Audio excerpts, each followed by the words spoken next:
Hey folks, how you doing? Back again for another video. It's probably going to be a couple of series or a small series of videos. I just got finished reading this book. It's called Build the Perfect Survival Kit by John McCann. Excellent book. As the title entails, it tells you how to build, the perfect survival kit. I've read, lots and lots of survival books. I'm sure a lot of you have. But none of them really explain how to really build, a survival kit. And John McCann, who also has a website, I'll put a link over in the description. It's called bepreparedtosurvive.com. He wrote this book. It's an excellent book. And he breaks it down. We'll go over the components of a survival kit, and I'll show you. I'll basically try to take this book and break it down into a series of videos for you. But this is an excellent book. I'd highly recommend it for anybody who's interested in, building a survival kit or what. But in this book, John talks about the 4 P's. And the 4 P's, basically, he says, plan it, pick it, pay for it, and pack it. So the 4 P's. And like I've said with most of my videos, especially on the first aid stuff, you can buy an awesome survival kit or first aid kit, pre-packaged, commercially. That's an excellent kit. But I think if you build your own kit, you get it more personalized to how you want it. The same thing with first aid kits. So what we'll do is we'll go over the components of a survival kit.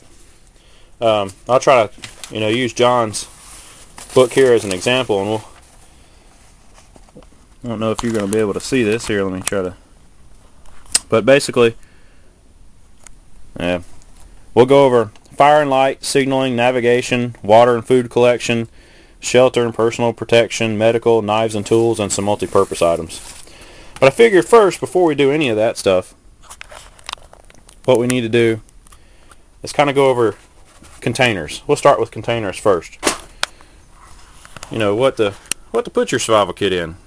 And laid out here on the table, I've got several containers. And survival kits, like first aid kits, can be endless. I mean, you can put your survival kit in anything.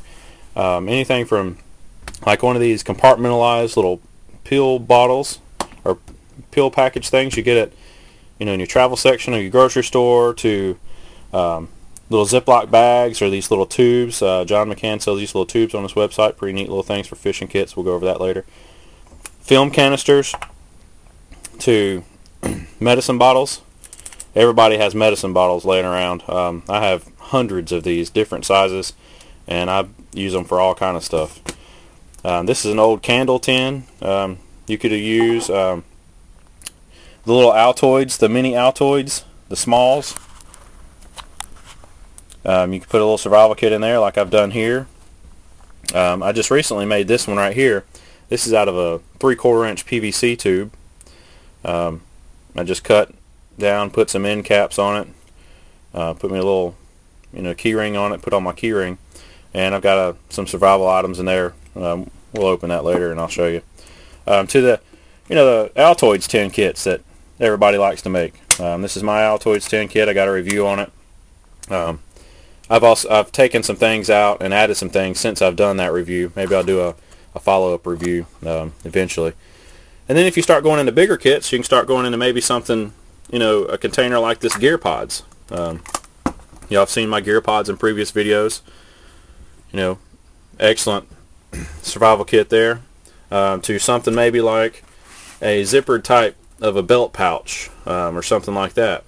Something like this small little outdoor research kit I've got set up here. Or to like my day hiking pack there that y'all seen in a previous video. Good little with that pack, it's more of a larger pack. Could be survival pack, and you've got all kinds of capabilities in there. Or maybe something like just a 1-pound coffee can that you can use to cook over a fire. This has multiple uses.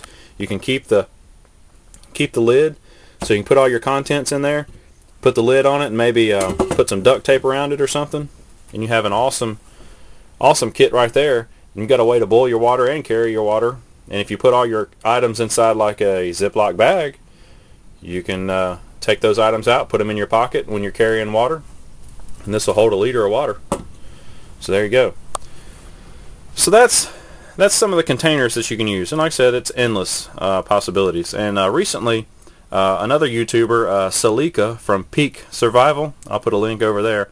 She just recently did a small series of videos on what to put in your survival kit, and this was on my list, and I just hadn't made it yet, so I figured I'd go ahead and make one. But like I said, here's some containers, and we'll go on to fire and stuff next. So stick with me, and we'll be right back.